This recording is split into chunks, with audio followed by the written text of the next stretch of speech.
Во денешниот дневник на ТВМ ке гледате. Нема доволно јавен паркинг простор во Охрид.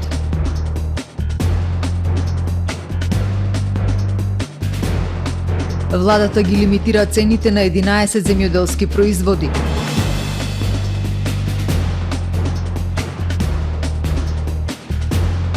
Евроамбасадорот ГИР во посета на Дебрца.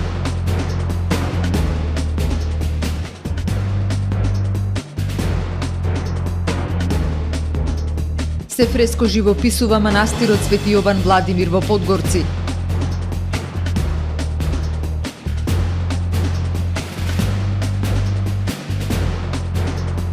Рускиот нуклеарен арсенал се поблиску до Европа. Со содржините во дневникот започнуваме повременската прогноза. Останете со нас. Трпе Инвест ви донесува метео на ТВМ.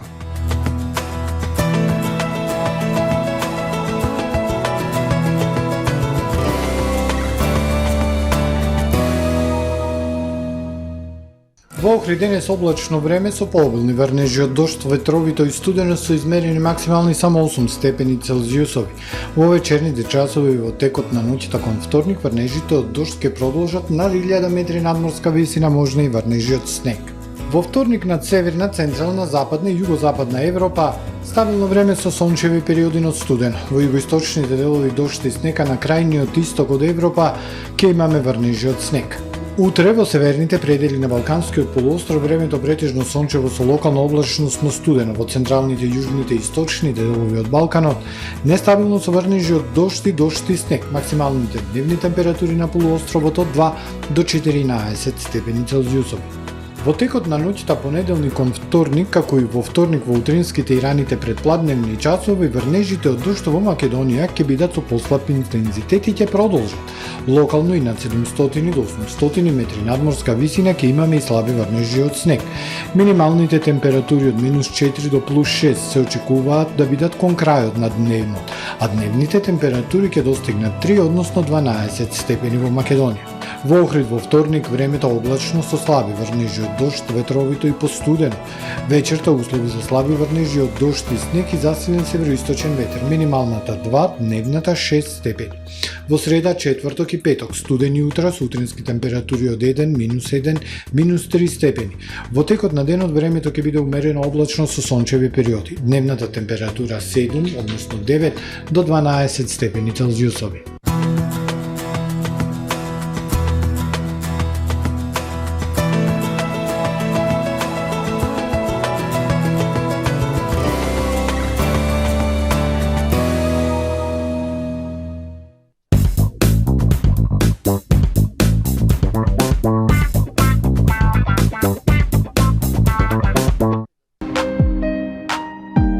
Ресторан Далга.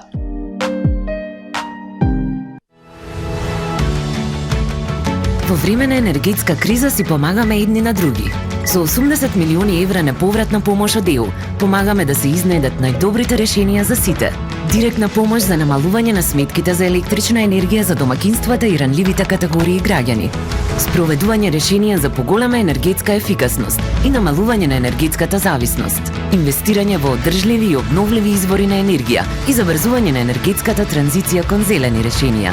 Преземаме заеднички чекори за доброто на сите, затоа што енергијата не поврзува. ЕУ со тебе. Тамаро е 25 години охридски водички лидер и препознатлив бренд. Обуките од менаџерскиот тим се доказ за максимална посветеност кон вработените. Тамаро Холдингот се грижи за организацијата и на време пренесените информации кои отсликуваат тимската работа. Секој успех на вработениот е успех и на компанијата. Маркетите располагаат со производи со висок квалитет од секакви брендови по одлични цени. Вкусните печива од Анабела пекарата се веќе омилен појадок на многу потрошувачи во Охрид. Анабела кујната услужува голем број на потрошувачи и компании.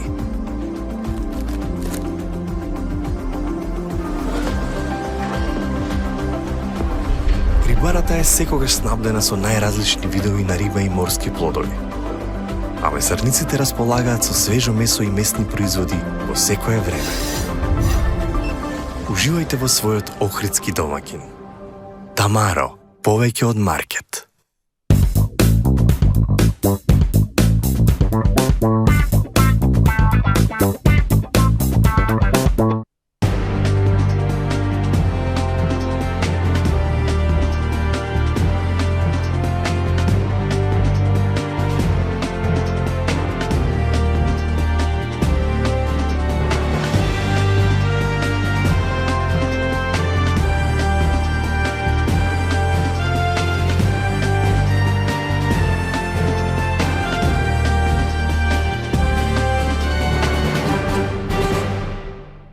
Добар ден, прво издание на Дневникот на ТВМ телевизија.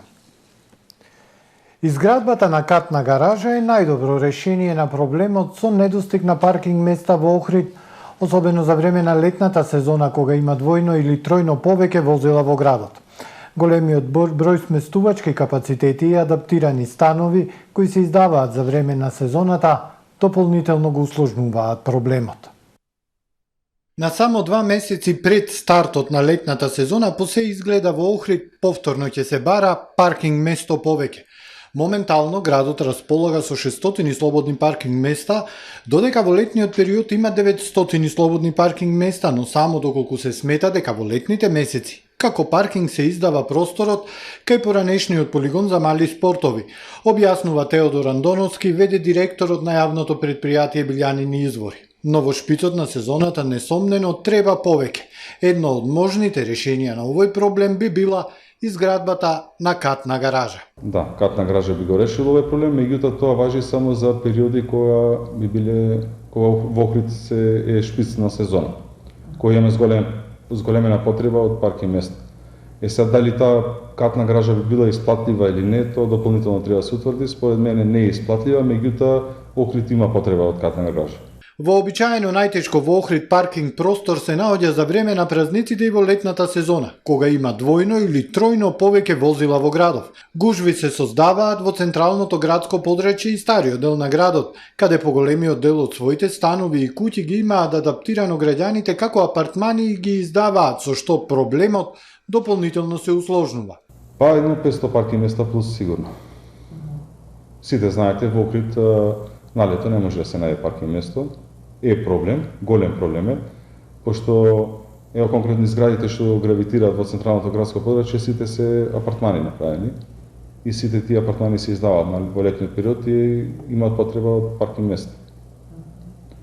Дополнително треба да се направи нешто кај пазарот, за стариот дел на градот да се направи катна гаража и мислам дека доколку тука се успее со тој проект и се решил голем дел од проблемите. За големите празници како Божик, Водици и Великден останува праксата паркинзите во градот да бидат бесплатни. Исто така, за прв пат во државава во Охрид функционираат веќе извесен период и така наречените хуманитарни паркинзи од кои собраните средства ќе бидат донирани до хуманитарни организации.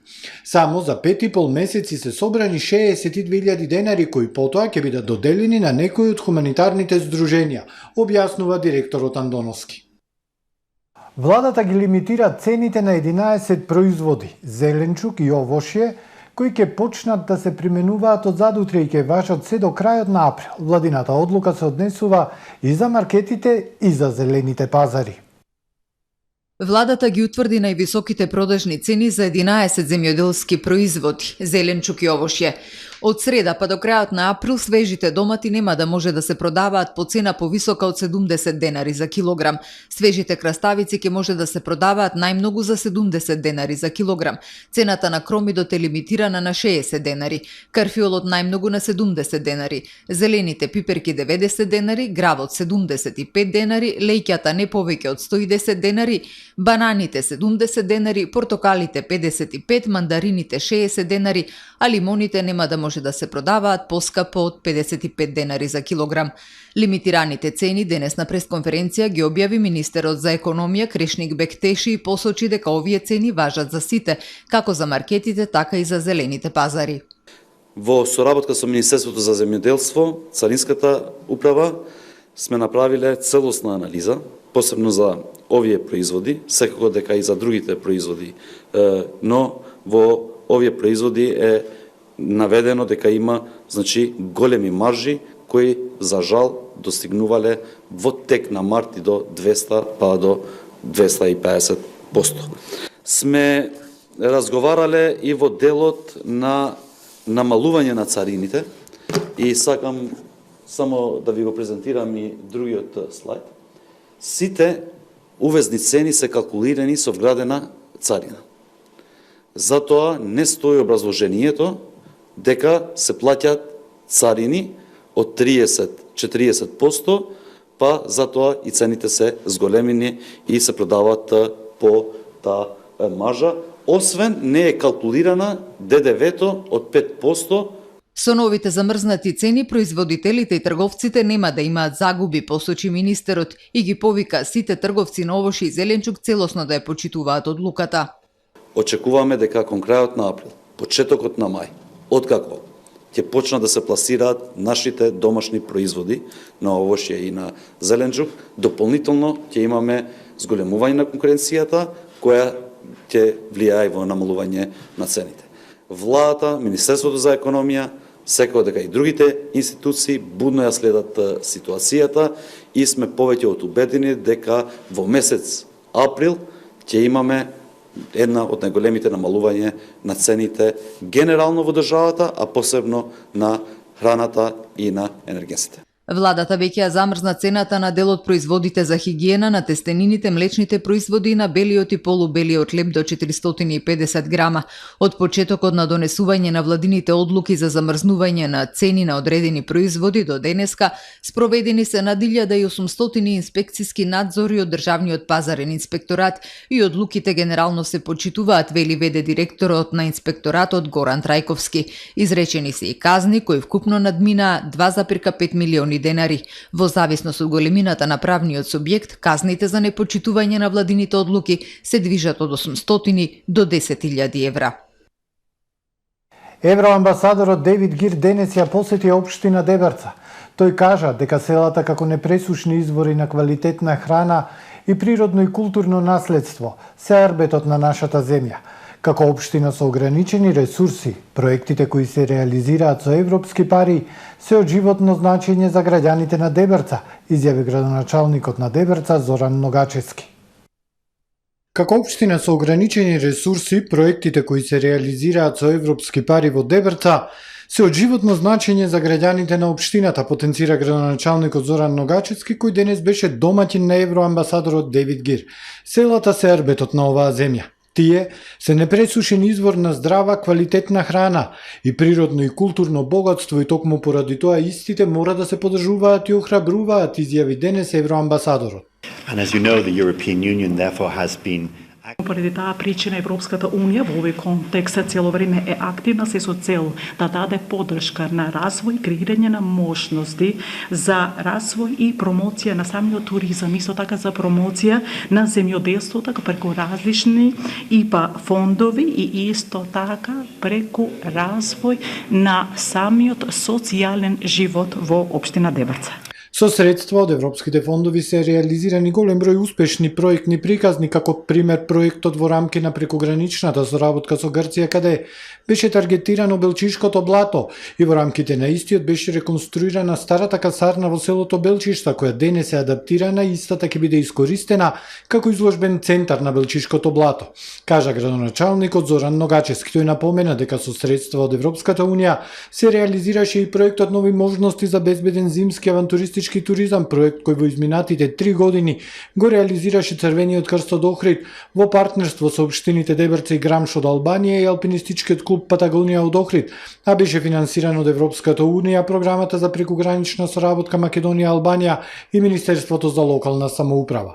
Во рамките на сите тие проекти, општината се стекна со огромно искуство во поглед на не само подготовката на такви проекти, какви што бара Европската Унија, се разбира се работи за проекти кои што бараат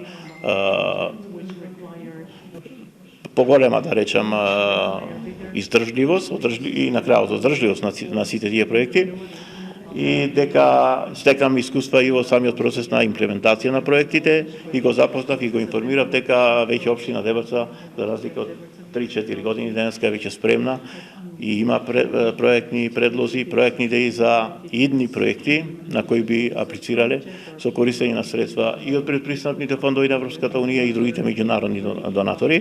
Шефот на делегацијата на Европската унија Дейвид Гир за време на посетата покрај работна средба со граначалникот Ногачевски и членови на Советот на општина Дебрца имаше средби и со жителите на оваа општина. Донација за Охридската болница од лајонсите. Деновиве во Охрид се одржа заедничка хуманитарна акција на лајонсите од Лајонс клуб Прилеп и Лајонс клуб Деница од Охрид. Во рамки на акцијата беа донирани над 150 медицински антидекубитални перници, наменети за оделенијата во општата болница во Охрид. Ова беше уште една во низата акции реализирани со меѓусебна соработка на Лајонс клубовите, а воедно и акција со која Лајонс клуб Деница од Охрид го одбележа својот 11-ти роден ден. После 100 години од изградбата се фреско живописува единствениот манастир во земјава, посветен на Свети Јован Владимир во Струшко Подгорци. На зидовите ќе бидат насликани уникатни фрески кои досега не постојат никаде во светот. Се возобнови и стариот конак, за да заживее манастирот со верници и посетители.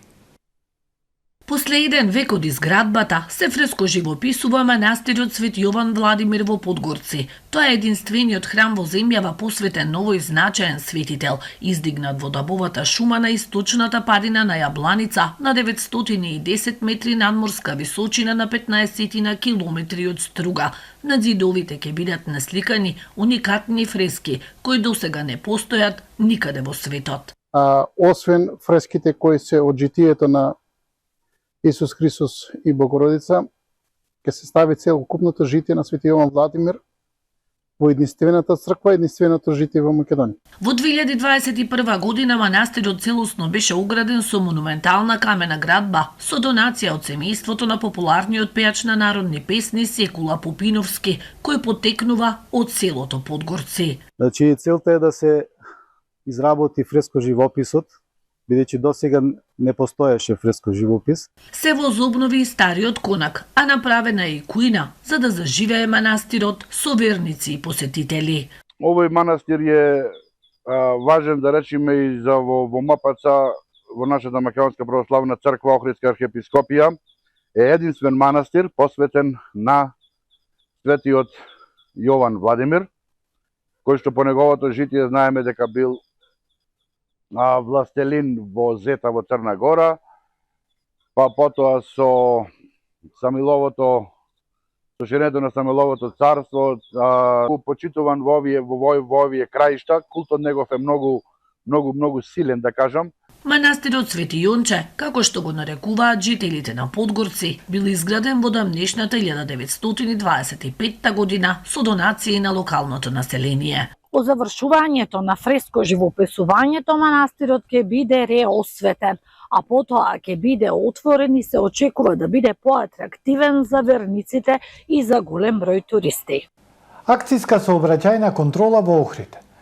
Вчера, во периодот од 12 до 18 часот, при извршени сообраќајни контроли во Охрид, полициските службеници затекнале и санкционирале 32 возачи кои управувале возила со брзина поголема од дозволената, од кои 21 лица надвор од населено место и 11 во населено место, информира портпаролот на СВР Охрид Стефан Димовски. Бесплатни курсеви за едрење за млади скипери ќе бидат одржани од 20 април до 20 мај. Организатор е Идриличарската федерација на Македонија.